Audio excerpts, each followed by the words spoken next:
19장에 있는 말씀 우리 찾아서 같이 한번 보겠습니다. 누가복음 19장 41절에서 44절에 있는 말씀입니다. 자, 우리 같이 한 목소리를 읽습니다. 가까이 오사 성을 보시고 우시며 이르시되 너도 오늘 평화에 관한 일을 알았더라면 좋았을 뻔하였거니와 지금 내 눈에 숨겨졌도다. 날이 이를지라 내 원수들이 토둔을 쌓고 너를 둘러 사면으로 가두고 또 너와 및 그 가운데 있는 내 자식들을 땅에 메어치며 돌 하나도 돌 위에 남기지 아니하리니 이는 내가 보살핌 받는 날을 알지 못함을 인함이라. 기도하겠습니다. 아버지 하나님, 한 해를 시작하며 헌신의 마음으로 주님 앞에 나왔습니다.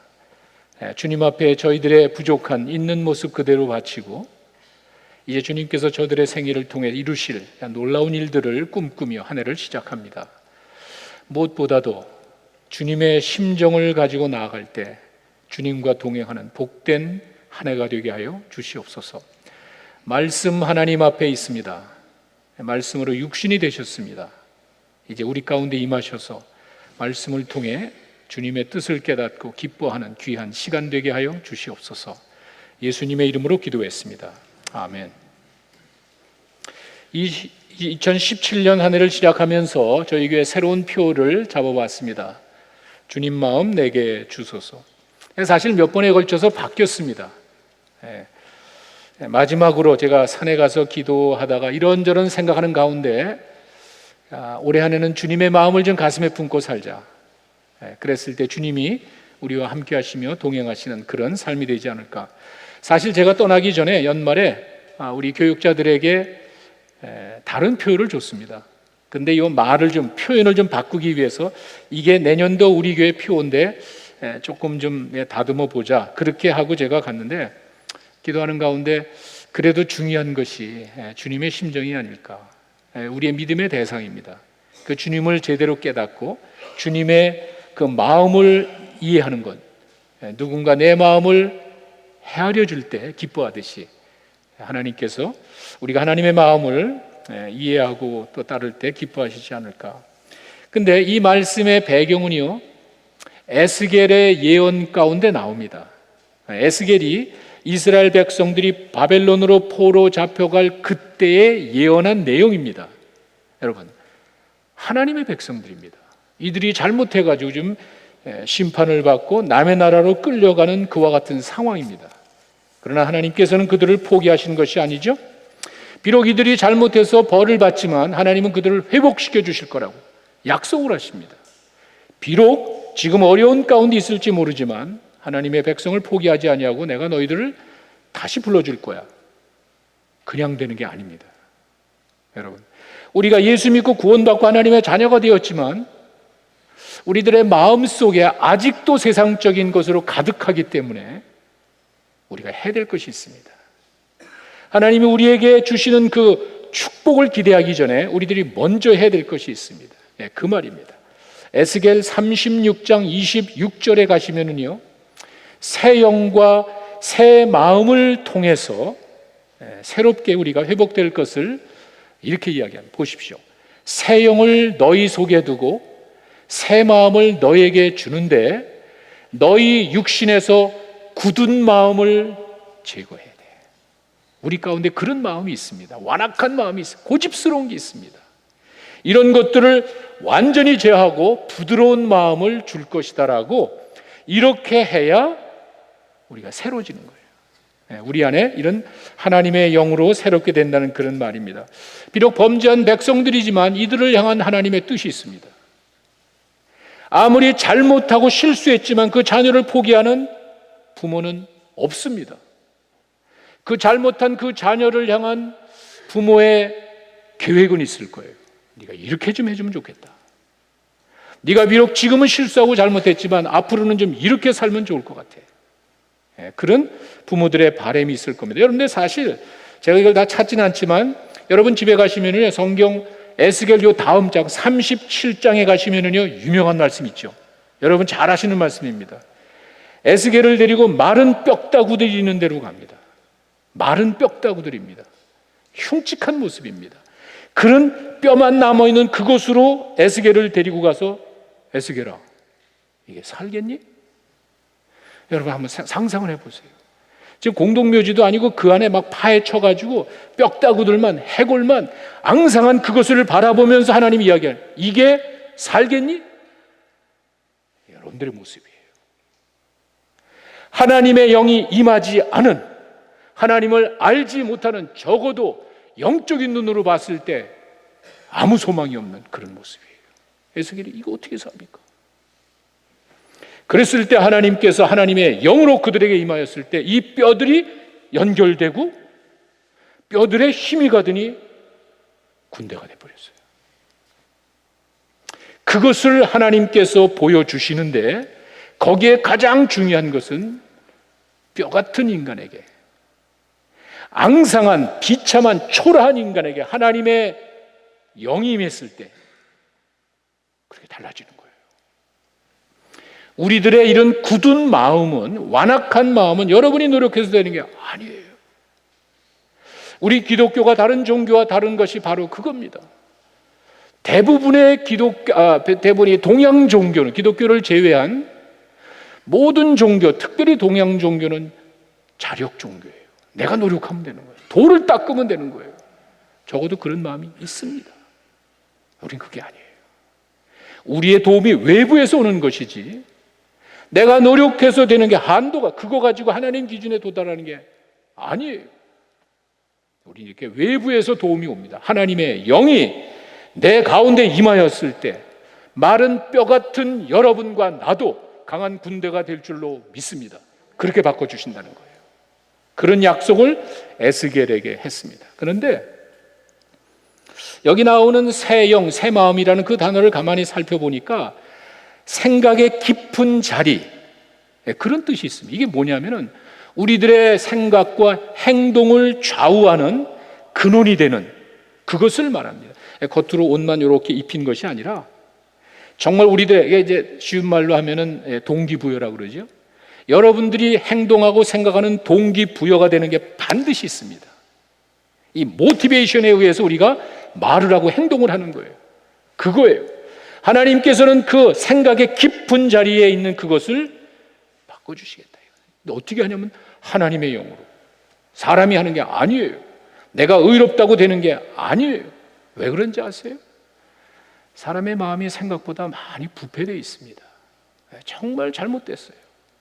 제가 짧은 기간 매일 아침 저녁으로 면회 시간에 저희 어머니를 면회하고, 시차 때문에 가서 자고 일어나면은 아침이 되죠. 그럼 이제 면회 가고, 면회 갔다 오면 또 낮에는 또 졸립죠. 또 자고 면회 가고, 그러면서 중간중간 한국의 뉴스를 봤는데 여러분 다 아시는 내용입니다.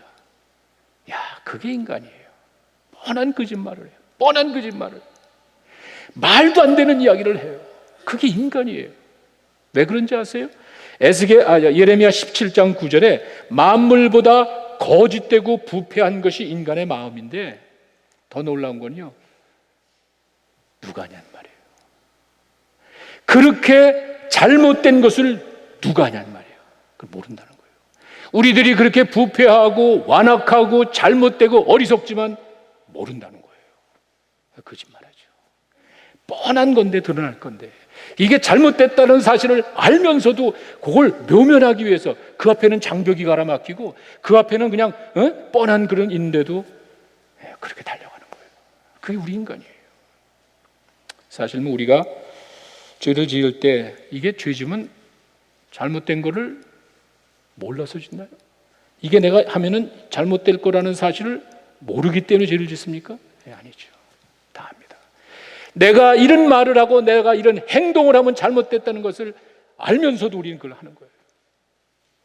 그게 예레미야 17장 9절의 말, 만물보다 거짓되고 부패한 거기 때문에 그 동기부터, 근원부터 바뀌지 않으면 힘든 거예요. 그건 사람이 하는 게 아니에요. 여러분이 노력해서 되는 게 아니에요. 하나님이 하신단 말이에요. 하나님의 영이 임하였을 때 우리 가운데 정말 어떻게 보면 선한 게 없어요. 순간적으로 우리가 그런 생각하며 행동할지 모르지만 마음 깊숙한 곳에서는요, 거짓말하고 미워하고 시기하고 질투하고 못된 탐욕에 엇끌려 사는 경우가 얼마나 많습니까? 그런 부패한, 만물보다 오죽하면은 거짓되고 부패한 것이 인간의 마음이라고 했겠습니까? 제가 2017년도를 시작하면서 주님, 우리가 좀 주님의 마음을 가졌으면 좋겠습니다. 우리 마음이 그렇게 부패하고 잘못됐기 때문에 이런 마음 가지고 우리가 어떻게 나아갈 수가 있습니까? 적어도 주님의 마음을 품고 갔을 때 주님을 체험할 수 있지 않을까? 아니, 주님의 큰 역사를 체험하는 비결이 그게 아닐까? 주님의 심정을 가지고 한 해를 살아가야 되겠다. 우리의 그런 어떻게 보면은 참회하는 마음, 어떻게 보면 헌신의 마음으로 한 해를 시작하고자 하는 그런 마음에서 이 주제를 생각해 봤습니다. 근데 여러분, 오늘 본문을 보면은요, 예수님께서 이제 갈릴리와 그 주변 사역을 마치고 마지막으로 예루살렘에 입성하는 장면이에요. 그 예루살렘에 입성하는 장면이 누가복음 19장 37절, 38절 제가 읽은 앞에 나옵니다. 근데 보세요. 감람산에서 내리막길에 가까이 오시면서 제자가 자기들이 본 바 모든 능한 일로 인하여, 뭐죠? 예수님이 그 예루살렘 성에 들어가시기 전에 얼마나 많은 기적을 행했습니까? 정말 여러분 믿기 힘든 그런 놀라운 일들을 본 바 모든 능한 일로 인하여 이 사람들이 막 신이 난, 왜? 예루살렘 들어가면은 이제는 거기서 또 엄청난 역사를 이룰 거야. 이 갈릴리와 주변의 역사를 통해서 보여준 그것 가지고 이제 예루살렘 성에 들어가서 이제 파이널 클라이막스로 그냥 뭔가를 이루실 걸로 사람들은 생각해서 찬송하고 주의 이름으로 오시는 왕이여 하늘에는 평화여 가장 높은 곳에선 영광이로다 라면서 사람들이 환호하고 열광하고 찬양하는데 예수님이 울고 있는 거예요. 왜 그렇죠? 한번 생각해 보세요. 이 사람들은 좀 익사이팅 돼 있습니다. 왜? 이전에 행한 하나님의 놀라운 역사가 이제 마지막에 예루살렘 성에 가서 크게 놀랍게 일어날 걸 예상하면서 막 환호하고 열광하고 찬양을 하는데 예수님이 울고 있는 거예요. 이것이 바로 주님의 마음입니다. 무슨 말이냐면은 내 눈앞에 보이는 것 이상을 보는 거예요. 그리고 남이 보지 못하고 남이 생각하지 못하는 것을 예수님은 보시고 생각한 거예요. 그리고 눈물을 흘리. 근데 참 이 내용을 보면은요, 예수님이 공생애 가운데 한 2번 눈물을 흘리셨어요. 2번 정도. 한 번은 여러분 잘 아시다시피 죽은 나사로 앞에, 사랑하는 그 나사로, 마리아와 마르다 가정에 그 나사로가 죽었을 때 그 무덤 앞에서 그 사랑하는 누이들이 울고 있고요, 사람들이 눈물 흘리는 그 불쌍한 모습과 예수님이 사랑하는 사람이지만 죽은 시체가 되어 있는 그 불쌍한 나사로를 보시면서 예수님이 눈물을 흘리셨어요. 거기서 한 번 그랬고요, 또 한 번은 지금 오늘 본문인데 예루살렘 성에 오는데 사람들은 환호하고 열광하고 찬양하는데 예수님이 눈물을 흘리셨어요. 그런데 2 단어가 다릅니다. 나사로 앞에서는 예수님이 조용히 뜨거운 눈물을 흘리신 거 같아요. 정말 불쌍한 그 영혼을 생각할 때 가슴이 아프니까 여러분 가끔 울컥하는 마음에 눈물을 그냥 조용히 흘리신 것 같아요. 오늘 본문은 그게 아니에요. 오늘 본문의 단어를 가만히 살펴보니까 통곡하는 거예요. 엉엉 우신 거예요. 자, 사람들은 즐거워가지고 예수님이 올라가면 뭔가 이루어질 것을 생각하고 지금 이 일이 막 눈앞에 벌어질 거라는 생각하니까 막 익사이팅 돼 있는데 예수님이 통곡을 하시는 거예요. 그냥 눈물을 흘리시는 것이 아니에요. 통곡을 하시는 거예요. 야, 그게 주님의 마음이에요. 지금 나타나는 요 눈앞에 보이는 것 이상을 보신 거예요. 그런 사람들이 생각하지 못하는 것들을 생각하시는 거예요. 주님의 마음이에요. 우리가 좀 그런 마음을 가지고 살아야 되는 것이 아닌가. 그래서 저는 주님의 상한 마음이 뭔가 생각하다가 먼저는요, 예수님의 눈물은 현재를 살아가는 사람들의 모습을 보시고 통곡을 하신 거예요. 현재 살아가는 모습이 뭐죠? 예루살렘 보면서 그냥 우신 거예요.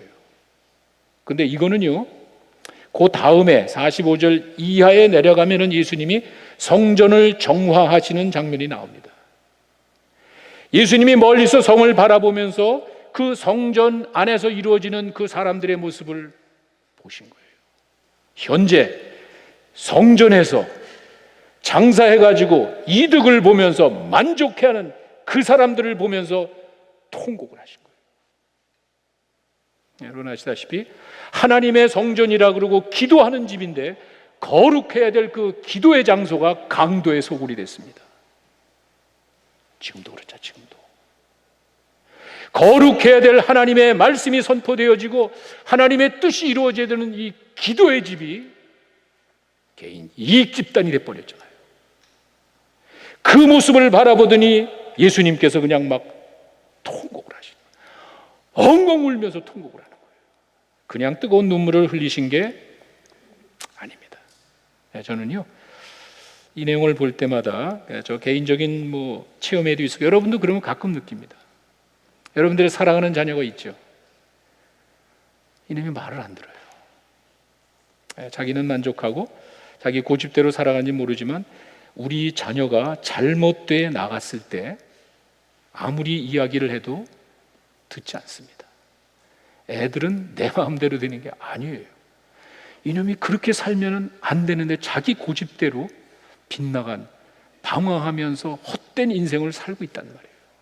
아무리 얘기도 듣지 않습니다. 돌아오지 않습니다. 여러분 어떠세요? 그냥 가슴치면 눈물 흘리는 거예요. 야, 그렇게 살면 안 돼. 너는 만족하면서 지금 최고인 줄 알지만 그게 아니야. 인생을 그렇게 사는 게 아니야. 이야기해도 듣지 않습니다. 그 아이를 바라보는 부모의 마음은 뜨거운 눈물밖에 나오질 않습니다. 예수님께서는 그런 마음을 성경에 누가복음 17장 27절에서 29절에 가니까 이전에 있었던 그 일을 놓고 이야기를 하십니다. 노아 때 노아가 햇빛이 쨍쨍 나는 그때 방주를 짓고 있으니까 사람들이 묻습니다. 당신 뭐 하는 거예요? 그렇지 않겠어요? 멀쩡하게 이 행복하고 이 즐거운 인생을 살아야 될 사람들이 기도한다 그러고 무슨 봉사한다 그러고 하여간 이 좋은 날씨에 노아가 방주를 질 때 사람들이 뭐 하는 거예요? 그때 노아가 무슨 말을 했겠어요? 이제 큰 엄청난 홍수가 이 홍수가 오기 때문에 내가 이 집을 줘야 우리가 살 수 있는 거예요. 이게 비 흔적도 없는데 하루 이틀도 아니고 그 엄청난 기간 동안에 이 노아의 삶은 증거의 삶이었습니다. 여러분들 사람들 눈에는 바보와 같은 그런 우스운 인생을 살면서 증거한 거예요. 수없이 증거한 거예요. 여러분 두고 보세요. 엄청난 비가 쏟아져서 이 정말 홍수가 나기 때문에 여기 이걸 만들고 여기에 들어가지 않으면은 다 죽습니다. 다 비웃잖아요. 어떻게 됐습니까? 그대로 된 거죠. 예수님께서 그 얘기를 노아가 방주에 들어가던 날까지 사람들이 먹고 마시며 장가들며 시집가더니 홍수가 나서 다 멸망하죠. 절대로 하나님은 갑작스럽게 심판하는 분이 아니에요. 액시던틀이 일이 벌어지는 게 아니에요. 하나님이 공평하지가 않은 거예요. 기회를 줬단 말이에요. 사람들이 그냥 지옥에 가는 게 아니에요. 사랑의 하나님이 어떻게 사람들을 지옥에 보내느냐, 하나님이 그렇게 하시는 게 아니에요. 내가 선택한 거예요. 말을 함부로 하시면 안 돼요. 아무 이야기도 하지 않고 어느 날 갑자기 뒤통수 치들이 심판한다면은 그 맞겠죠. 기회를 줬습니다. 그렇게 사는 거 아니야. 수없이 이야기를 했지만 내가 선택한 거예요. 내가 거절한 거예요. 그 얘기를 합니다. 노아 때 수없이 이야기를 했지만 듣지 않은 사람들이 어떻게 됐냐? 롯의 때도 마찬가지예요. 그 소돔과 고모라 성이 멸망당할 때 롯의 가정조차도 안 믿었어요. 그리고는 뒤돌아보다가 소금기둥이 되는 사람들의 마음이 그런 거예요. 그걸 바라보니까 안타까운 거예요. 아까 제가 말씀드렸듯이 지금 우리들에게 가장 무서운 적은 무관심과 우리를 공격하는 이상한 그게 아니라 내 안에 있는 가장 무서운 적은요, 무관심과 개인 이기주의랍니다. 나의 삶의 만족이 내 인생 최고의 선이에요. 우리가 추구해야 될 가장 큰 삶의 목표는요, 내 만족이에요.